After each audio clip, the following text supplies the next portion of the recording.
मेरे प्रियो, आज आपको लेंट के बारे में अनसुनी जानकारी और बाइबल वचन सुनने को मिलेगा, तो वीडियो को अंत तक देखिए। लेंट का समय ईसाई धर्म में एक विशेष आध्यात्मिक अवधि है जो ऐश वेंसडे से शुरू होकर ईस्टर संडे तक चलती है। यह 40 दिनों का समय होता है जो यीशु मसीह के जंगल में 40 दिनों के उपवास और परीक्षा को याद करने के लिए मनाया जाता है। इस दौरान ईसाई समुदाय प्रार्थना, पश्चाताप और आत्मचिंतन में लीन होते हैं। लेकिन लेंट से जुड़ी कुछ ऐसी अनसुनी और रहस्यमय बातें हैं जो इसे और भी दिलचस्प बनाती हैं। क्या आप जानते हैं कि लेंट के 40 दिनों में संडे को शामिल नहीं किया जाता है? इसका कारण यह है कि हर संडे को मिनी ईस्टर माना जाता है जो यीशु के पुनरुत्थान का प्रतीक है। इसलिए संडेज को उपवास या किसी प्रकार का त्याग नहीं किया जाता। यह एक छोटा सा रहस्य है जो लेंट के समय को और भी खास बनाता है। लेंट का समय मूल रूप से 36 दिनों का होता था, लेकिन 7वीं शताब्दी में इसे 40 दिनों का कर दिया गया। यह परिवर्तन इसलिए किया गया ताकि यीशु के 40 दिनों के उपवास का पूरा अनुकरण किया जा सके।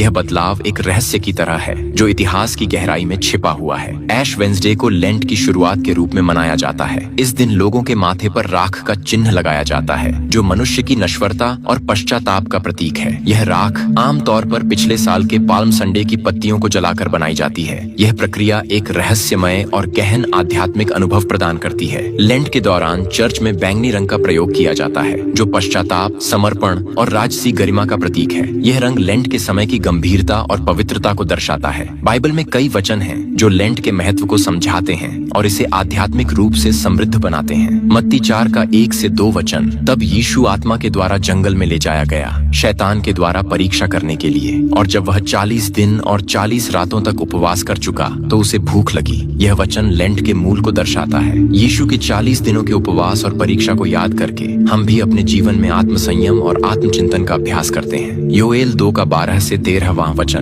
पूरे मन से मेरी ओर फिरो, उपवास और रोने और पश्चाताप के साथ अपने मन को न फाड़ो, बल्कि अपने परमेश्वर यहोवा की ओर फिरो, क्योंकि वह दयालु और धैर्यवान है। यह वचन लेंट के समय में पश्चाताप और मन परिवर्तन की महत्वपूर्णता को दर्शाता है। यह हमें याद दिलाता है कि परमेश्वर की ओर लौटना ही सच्ची आध्यात्मिकता है। दूसरा कुरिन्थियों 5 का 17वां वचन, इसलिए यदि कोई मसीह में है तो वह एक नई सृष्टि है, पुरानी बातें बीत गई हैं, देखो नई बातें आ गई हैं। लेंट का समय नए जीवन की शुरुआत का प्रतीक है। यह हमें अपने पुराने पापों को छोड़कर नए जीवन की ओर बढ़ने का संदेश देता है। लेंट का समय सिर्फ उपवास और त्याग का नहीं है, बल्कि यह एक आध्यात्मिक यात्रा है जो हमें अपने अंदर झांकने और परमेश्वर के नजदीक आने का मौका देती है। इसमें छिपे रहस्य और सस्पेंस इसे और भी रोचक बनाते हैं। बाइबल के वचन हमें इस समय की गहराई और महत्व को समझने में मदद करते हैं। लेंट हमें याद दिलाता है कि पश्चाताप, प्रार्थना और आत्मचिंतन के माध्यम से हम एक नए जीवन की ओर बढ़ सकते हैं।